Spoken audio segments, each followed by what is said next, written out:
तो hello friends, good evening. और मैं पुस्तक पढ़ रहा हूँ अनूठा बिजनेस विशेषज्ञ ब्रीफकेस के साथ। तो इसमें गहन या व्यापक है। इसमें कहता है कि हर एक को गहनता और व्यापकता के बीच संतुलन बनाने की निश्चित रूप से कोशिश करनी चाहिए, पर आज तक मुझे कोई ऐसा व्यक्ति नहीं मिला जो यह वास्तव में कर दिखाया है। थॉमस एंटोल्फी। तो नए डिस्ट्रीब्यूटर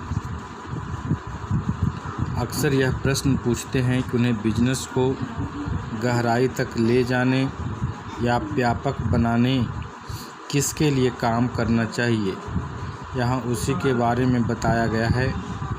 जिन लोगों को आप व्यक्तिगत रूप से स्पॉन्सर करते हैं उन्हें विड्थ कहा जाता है, और आपके द्वारा स्पॉन्सर किए गए लोग जिन लोगों को स्पॉन्सर करते हैं उन्हें डेप्थ कहा जाता है। बिजनेस को व्यापक बनाने में लाभ अवश्य है। अधिकांश कंपनियां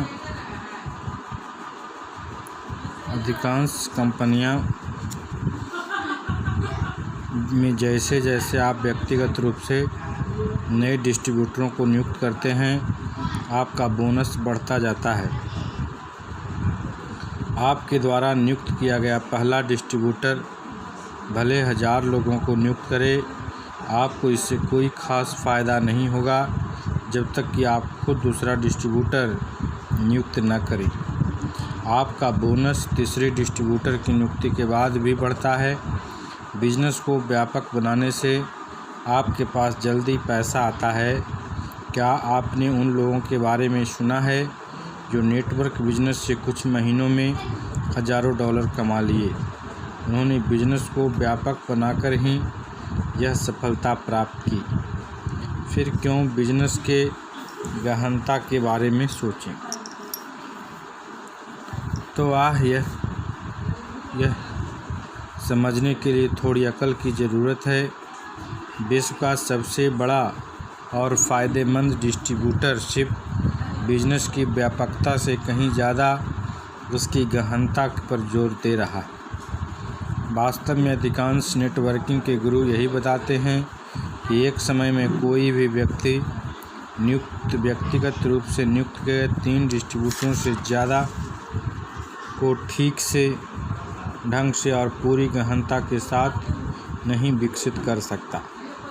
गहनता के बारे में यही सब कुछ है। गहनता के साथ सुरक्षा है। यह एक कड़वा सच है कि अधिकांश नेटवर्क कंपनियों में पहले वर्ष में ही आधा से ज़्यादा डिस्ट्रीब्यूटर बिजनेस छोड़ देते हैं। हो सकता है कि आपकी नेटवर्क या कंपनी में काम छोड़ने वाले की संख्या कम हो, इसके लिए बधाई। परंतु सच्चाई यही है कि अधिकांश डिस्ट्रीब्यूटर काम छोड़ देते हैं। ऐसे लोगों को बाहर के दरवाजे से अंदर लाने की क्या ज़रूरत है यदि वे पीछे के दरवाजे से खिसक जाते हैं। ऐसा करके आप पैसे कमा रहे होंगे, पर आप ऐसी पांव चक्की पर सवार हैं जो कभी नहीं बंद होंगे।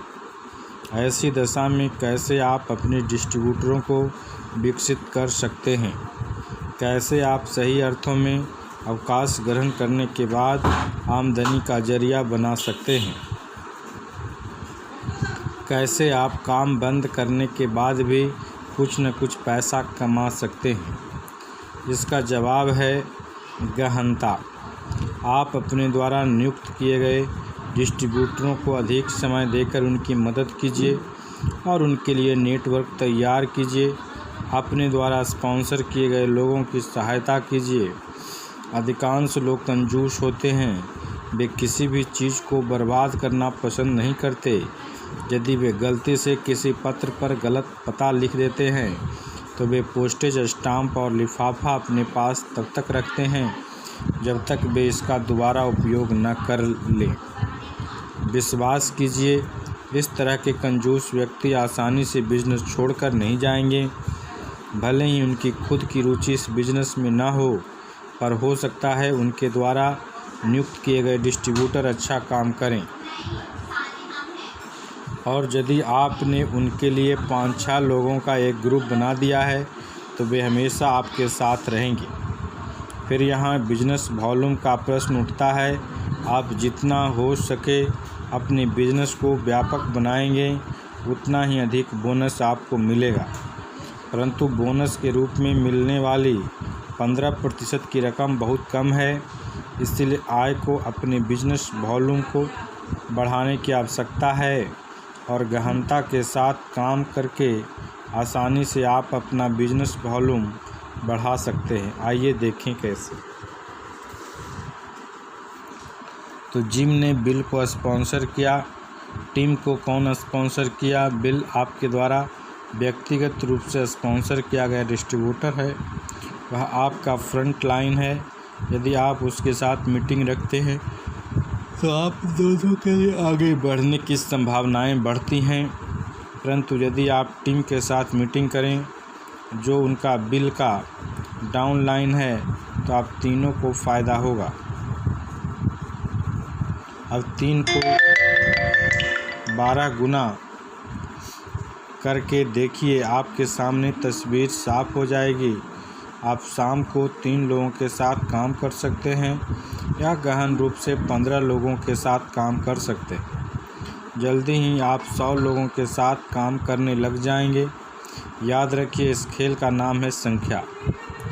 यह एक थंब रूल है जिसे अधिकांश बिजनेस प्रयोग करते हैं। एक ही समय द्वारा आप अपने स्पॉन्सर किए गए 3 से ज़्यादा डिस्ट्रीब्यूटरों को ठीक ढंग से विकसित नहीं कर सकते, परंतु आपको व्यक्तिगत रूप से 15-20 लोगों को स्पॉन्सर करना चाहिए ताकि उनमें से आपको 3 ऐसे लीडर मिल जाएं जिन्हें आप ठीक ढंग से विकसित कर सकें। लोगों को स्पॉन्सर कीजिए, बिजनेस को व्यापक बनाइए, लीडरों को चुनिए और उसके बाद अपने बिजनेस को गहनता प्रदान कीजिए। फिर है कि अपने कमजोरियों को स्पॉन्सर करना। आप अकेले व्यक्ति हैं जो हमेशा समस्याओं को सुलझाने से दूर भागते हैं। पॉल एगस। तो मेरा एक नौजवान मित्र अपनी पत्नी और छोटे बच्चों के साथ आरामदायक और मस्त जीवन जी रहा है। उसका अमेरिका में एक घर, पेरिस में एक अपार्टमेंट, फ्रांस में एक महल है। वह एक निहायत गरीब परिवार से आया था। उसे सफलता की बहुत कम उम्मीद थी और उसने अपने करियर की शुरुआत संगीत से किया था, यद्यपि उसके अनुसार वह इस काम के लिए उपयुक्त नहीं था। वह यूनिवर्सिटी की पढ़ाई के साथ साथ नेटवर्क बिजनेस भी शुरू किया, जो एक इतिहास बन गया। निश्चित रूप से नेटवर्क बिजनेस कोई आसान काम नहीं था। उसके पास न तो ख्याति थी, न ही शिक्षा, न ही उसे कभी सफलता मिली थी। उसकी सबसे बड़ी चुनौती यह थी कि उसके पास कोई गाड़ी नहीं थी। यही हमारे मित्र नेटवर्क मार्केटिंग के सबसे महत्वपूर्ण सिद्धांत का भूल जाते हैं। समस्या आने दीजिए, आप हमेशा उसे अपने तरीके से सुलझा सकते हैं। यही एक कारण है कि आम आदमी को अपनी आमदनी कराने वाला नेटवर्क मार्केटिंग का यह सुअवसर प्राय आम लोगों तक नहीं पहुंच पाता। वह कहता है कि मैं प्रत्येक व्यक्ति को नेटवर्क बिजनेस में शामिल करने से पहले निश्चित कर लेता हूं कि उसके पास गाड़ी की सुविधा है। यह नेटवर्क शुरू करने की पहली योग्यता थी। आप OPM सिद्धांत के बारे में जानते हैं, दूसरे का पैसा। अच्छा, मैंने अपने बिजनेस की शुरुआत OPA, दूसरे की गाड़ी से किया। यह आवश्यकता का परिणाम था। इंडोनेशिया में मैं क्रिस्टमैन से उस समय अपना बिजनेस शुरू किया जब वह यूनिवर्सिटी का छात्र था। उसके अधिकांश छात्र उसकी तरह ही किराए के मकान में रहते थे जिसमें लिविंग रूम नहीं था। वह अपनी याद को ताज़ा करते हुए कहता था, इसीलिए मैं लिविंग रूम वाले मकान की तलाश करने लगा। मुझे एक मकान मुश्किल से मिला जहां हम बिजनेस मीटिंग कर सकें। इस प्रकार बिजनेस मीटिंग करने के लिए हम लिविंग रूम वाले मकान खोजते रहे। बहुत बूढ़ा है, किसी को नवयुवक को स्पॉन्सर करो, यह तो पब्लिक में बोल ही नहीं सकता है। अच्छे वक्ता को स्पॉन्सर करो, बहुत ही असंगठित है। किसी ऐसे व्यक्ति को स्पॉन्सर करो जो लिखने पढ़ने में रुचि रखता हो, इस शहर के लिए नया है। ऐसे व्यक्ति को स्पॉन्सर करो जो शुरू से यहाँ रह रहा हो। सही आदमी को नियुक्त करके आप बहुत सारी समस्याओं से छुटकारा पा सकते हैं। आप अपनी स्वयं की कमजोरियाँ स्पॉन्सर कीजिए और समस्याओं से छुटकारा पाइए।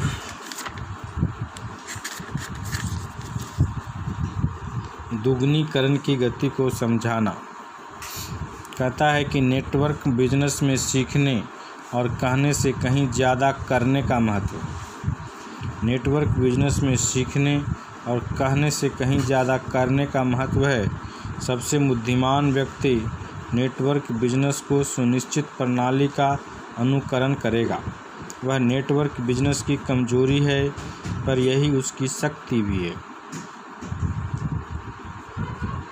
फोकस। नए डिस्ट्रीब्यूटर के लिए सबसे ज़्यादा ध्यान देने योग्य बात यह है कि किस बखूबी के साथ उनका ग्रुप अपनी संख्या में अभिवृद्धि करता है। यदि वे काम करना बंद कर दें तो उसके नए डिस्ट्रीब्यूटरों का काम भी बंद हो जाएगा। यदि वे किसी उत्पाद का उपयोग करने से मना कर दें तो उनका पूरा ग्रुप उनका अनुसरण करेगा। इस बिजनेस प्रणाली की यही विशेषता है कि लोग इसका अंधाधुंधीकरण करते हैं। क्या लोगों के पास दिमाग नहीं है? अपने स्पॉन्सर को छोड़कर बाहर जाने की इच्छा नहीं है? सबसे चौंकाने वाली बात तो यह है कि पूरा ग्रुप अपने अपलाइन, जो अनूठी बिजनेस विशेषज्ञ की तलाश में रहता है, के प्रति प्रत्यक्ष रूप से बहुत कम सम्मान व्यक्त करता है। उनका कहना है कि अपलाइन केवल अपलाइन है, क्योंकि अपलाइन का काम हम सभी के फॉर्म पर हस्ताक्षर करना है। इसके अलावा यहाँ दुगनीकरण का सिद्धांत है। जो कुछ अपलाइन करता है वह पत्थर पर की गई चित्रकारी की तरह एक पैटर्न बन जाता है। यह सिद्धांत आपका मित्र भी बन सकता है या शत्रु भी। यदि यह तय हो गया कि एक उत्पाद अच्छा नहीं है तो आपके ग्रुप के सभी 12 लोग इसे नकार देंगे, और यदि उत्पाद खरीदकर इसका उपयोग करने लग जाएं तो आपके सभी ग्रुप के लोग यह उत्पाद खरीदकर इसका उपयोग करने लगेंगे।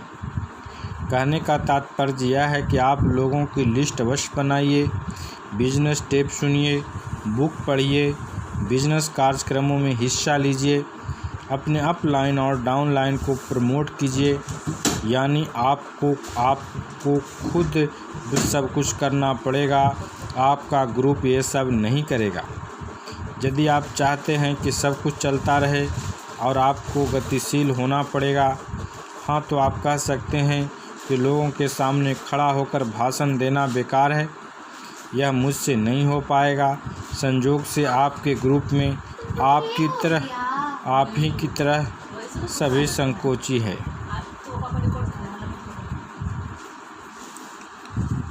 यहाँ एक विडंबना है। यदि आप शर्म और संकोच को त्याग कर एक बार लोगों के सामने प्रेजेंटेशन के लिए खड़े हो जाएंगे तो आपका सील और संकोच खत्म हो जाएगा। आपके डिस्ट्रीब्यूटर भी आपका अनुकरण करेंगे। आपके नेटवर्क में इतने लोग बोलने के योग्य और इच्छुक हो जाएंगे कि आपका प्रेजेंटेशन के लिए दोबारा कभी नहीं खड़ा होना पड़ेगा। यदि आप ऐसा करने से मना कर देंगे तो आपके पूरे ग्रुप के लिए बड़ा संकट खड़ा हो जाएगा। एक बार प्रेजेंटेशन करने से सारी समस्या समाप्त हो जाएगी। आपके ग्रुप के व्यक्तित्व का विकास ही शायद दुगनीकरण सिद्धांत का सबसे गूढ़ रहस्य है। फिर से आप ही ड्राइवर की सीट पर बैठे हैं। डिस्ट्रीब्यूटरों की सुविधा और सम्मान दिलाने वाले नायक आप ही हैं। इस तरह से बिना किसी प्रयास से आप अपने ग्रुप के व्यक्तित्व के विकास में सहायता करते रहेंगे। हमेशा अपने लोगों के साथ रहना नेटवर्किंग का एक बहुत पुख्ता नियम है। इसका मतलब है कि अपने सबसे महान डिस्ट्रीब्यूटर और ग्रुप के साथ काम करना, परंतु संतुलन का क्या? यदि मैं अपने सबसे सक्षम डिस्ट्रीब्यूटर और ग्रुप के साथ काम करने लगूं तो क्या मेरा संतुलन बिगड़ नहीं जाएगा? केवल आपका अपलाइन ही आपको यह निर्देश दे सकता है कि किस ग्रुप के साथ कब तक काम करना है। और हाँ, यह संभव है कि संतुलन बिगड़ जाए, परंतु यदि आपको व्यापकता और गहनता के बारे में चर्चा याद है तो आप यह जानते हैं कि अधिकांश सफल डिस्ट्रीब्यूटर गहनता को ज़्यादा महत्व देते हैं। अपने सक्षम ग्रुप के साथ काम करके आप ठीक ढंग से काम करने वाले डिस्ट्रीब्यूटरों और ग्रुप की सम्मान प्रदान कर रहे हैं। इससे पूरा संगठन लाभान्वित होगा, बिजनेस को व्यापकता भी बढ़ेगी। अब मैं आपको सावधान करना चाहता हूँ, क्योंकि यह हमारे स्वभाव के बिल्कुल विपरीत है। हमारा स्वभाव है कमज़ोर लोगों की मदद करना, और हम अपना अधिकतर समय अपने परिवार के सबसे कमज़ोर बच्चे के लिए खर्च करते हैं, न कि स्वस्थ बच्चे के लिए। हम अपना समय और धन समाज के गरीब और कमज़ोर लोगों की सहायता के लिए डोनेट करते हैं, और यही हमारी संस्कृति और मानवता की विशेषज्ञता है। और एक खास नागरिक होने के नाते आपको यह हमेशा करते रहना चाहिए, परंतु थोड़ी सावधानी बरतने की आवश्यकता है, क्योंकि नेटवर्क मार्केटिंग में सभी चीज़ें पीछे से काम करती हैं। जो कुछ भी आप करते या देते हैं, उन सभी चीज़ों में अभिवृद्धि होती जाएगी। यदि आप कमजोरी का महत्व देते हैं तो आप पाएंगे कि ग्रुप के सारे लोग इसका अनुकरण करेंगे। यदि आप झगड़ालू डिस्ट्रीब्यूटरों को प्रोत्साहित करना शुरू करेंगे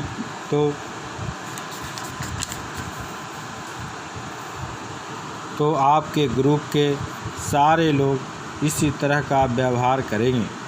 यदि आप चीखने चिल्लाने वाले को बढ़ावा देंगे तो आपका ग्रुप चीखने चिल्लाने वालों से भर जाएगा। यदि आप अपनी आलोचनाओं से बचने के लिए लोगों से सहानुभूति खरीदना चाहेंगे तो आपके ग्रुप में निष्ठाहीनता वायरस की तरह फैल जाएगी। क्या आप उन डिस्ट्रीब्यूटरों को जानते हैं जो फ़ोन पर हमेशा शिकायत ही किया करते हैं, जो हमेशा किसी न किसी परेशानी में रहते हैं, जो आपका सबसे ज़्यादा समय लेते हैं? वे संभवतः वह डिस्ट्रीब्यूटर है जिनसे आप ज़्यादा बात नहीं करना चाहते हैं, और वे जिन्हें आपकी कोई चिंता नहीं है। इसके बावजूद वे आपके पास सलाह के लिए आते हैं। वे डिस्ट्रीब्यूटर जो अपना बिल समय में जमा करते हैं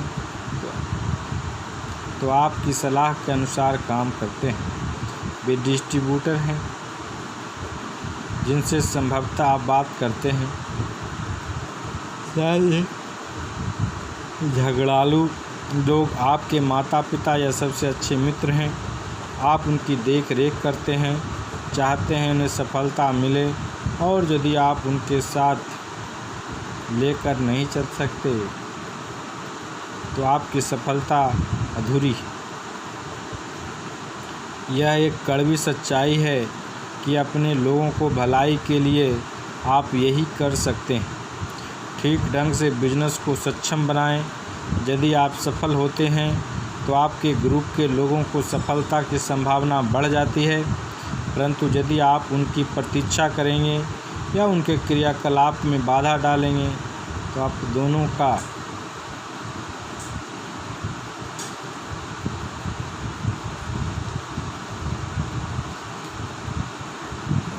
तो अब आप दूसरों को स्पॉन्सर करने की पदक वास्तव में जब आप किसी दूसरे को स्पॉन्सर करते हैं तो आपके बिजनेस में कोई वृद्धि नहीं होती, लेकिन जब आप दूसरों को स्पॉन्सर करने के लिए उनकी सहायता करते हैं, हेल्प करते हैं, तो आपके कारोबार में दुगनी वृद्धि होगी। तो डेविड कॉक्स। Okay, thanks.